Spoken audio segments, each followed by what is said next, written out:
正啊！歡迎嚟到 HLJTV 啊！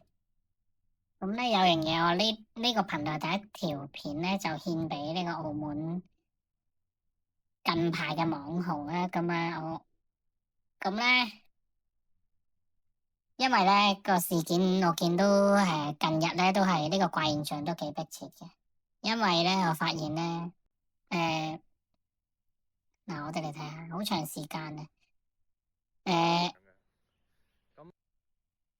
即係依家咧路上面咧啲小學生咧，只要你係一個網紅咧，然後你過去同佢拍片咧，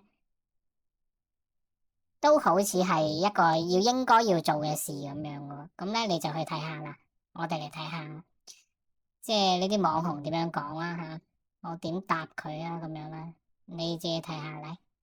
向好啊嘛，但係我咧唔係咁鼓勵我同啲學生拍片嘅，即係可能你都見過我同啲學生拍過片，但係好多都已經刪除咗。咁其實我想講咩呢？我每次拍片呢，都會當成一個好似面試啊，或者一個測驗咁樣嘅。咁形成咗乜嘢啊？形成就係我已經唔再擔心面對任何困難。我覺得拍片係一個可以克服到好多困難嘅一個方法嚟嘅，即係可以一個鏡子咁樣照到自己有咩唔好啊，有咩不足咪改咯。咁其實如果啲學生知道同我一齊拍片係會有學習呢個心態嘅話，其實係向好㗎嘛。但係我唔明白點解有啲學校係好 care 咯，係咪覺得我係一個異形呢？會影響風氣呢？我見啲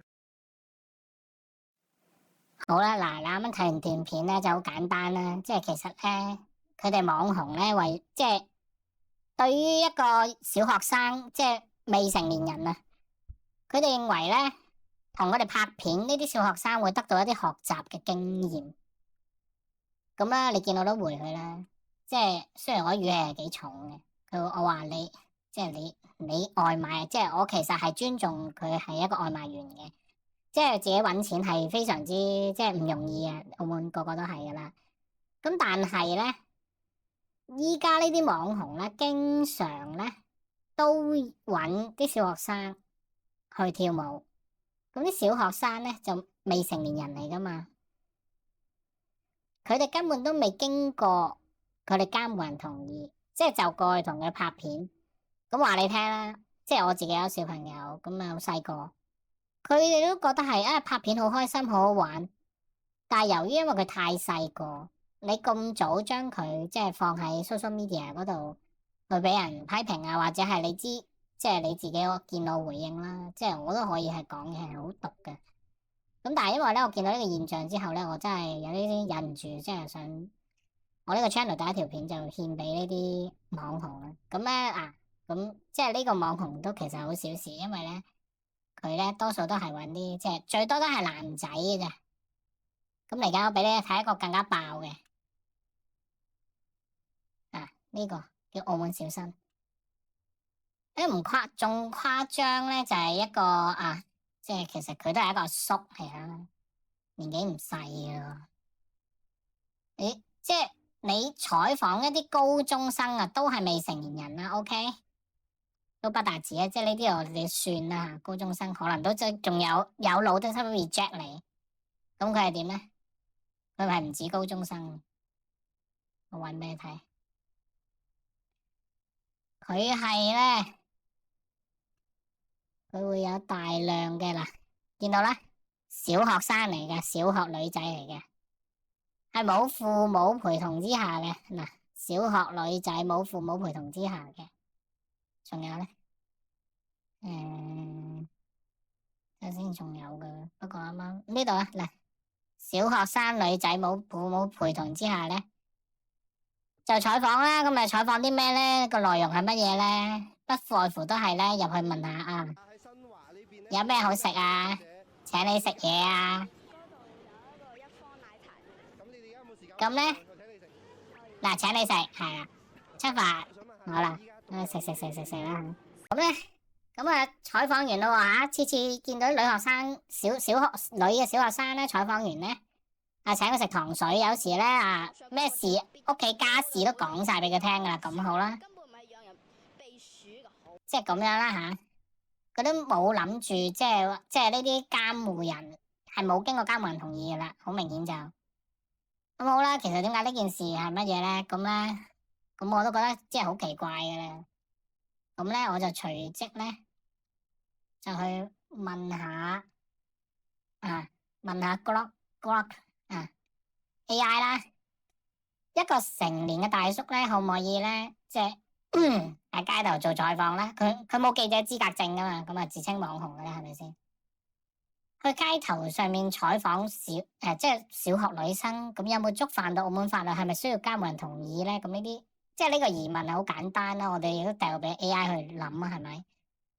咁好啦，呢啲就係即係極高機率啦，唔使講，極高機率已經觸犯澳門法律，即使沒有身體接觸都可以構成刑事犯罪。澳門法律對兒童保護相當嚴格啊，重點係防止性剝削，其他好呢啲都算，我哋慢慢去睇啊。咁呢啲刑事法咧比較嚴重嘅，因為咧比較係一啲重罪啦，即係一啲真係色情啊或者接觸啊呢啲嘢啦，好啦。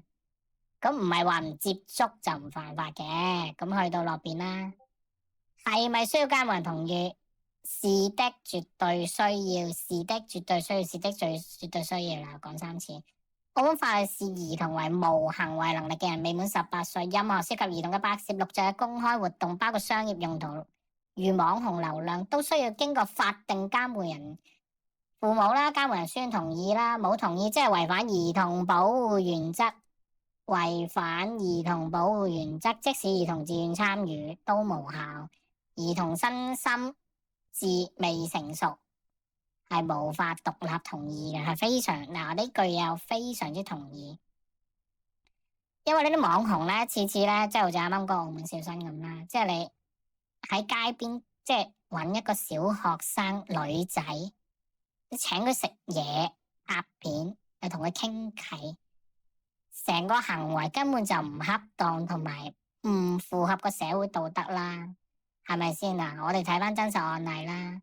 2023年，一名自稱街頭藝術家嘅男子喺澳門拍攝多名未成年女生藝術照，聚焦身體曲線被家長舉報，警方搜索手機發現多段有史影片，直接以170A 條、168條起訴。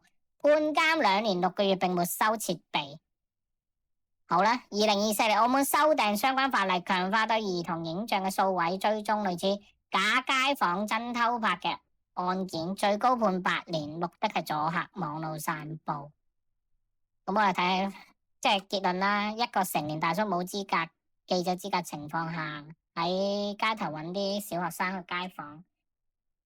唔單止違反咗兒童保護法啦，嗱，如果發現類似情況咧，應該揾社工局或者乜嘢啦。咁咧嗱，其實呢段片都基本都差唔多完噶啦。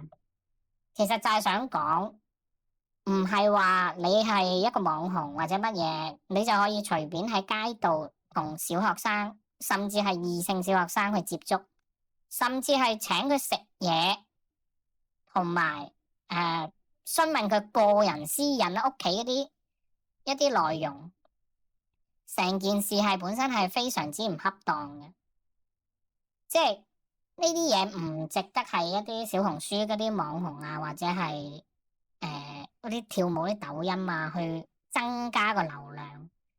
咁我哋去翻即係你一開頭嗰個跳舞外賣員嗰個抖音咁啦，你仲要問人哋點解？要學校唔俾你咁樣同啲小學生或者中學生去接觸嘅跳舞啦，好簡單啫嘛，因為佢哋未成年啊嘛。再睇多次啊，無行為能力嘅人未滿18歲，必須取得法定監護人嘅書面同意，冇同意即違反兒童保護原則。咁佢都好簡單講到。兒童嘅心智係未成熟，無法獨立同意。咁換個場景啦，假設有一日，即係你嘅小朋友喺街度，小學生嚟嘅。咁如果有個阿叔或者一個阿姨啊，攞住一個咪啊，或者我哋網紅嚟㗎，我哋想同你採訪。如果每一個人都可以咁做，係咪即係係咪亂成個社會好亂，同埋會即係產生非常多可能嘅犯罪？呢個我覺得喺兒童保護方面，澳門政府真係要多加留意啦。同埋呢啲咁嘅網紅去為咗呢啲 views，我真係今次係忍住先出聲嘅。咁下次有咩再分享啦，我第一條片就獻咗俾佢嘅啦。好，再見。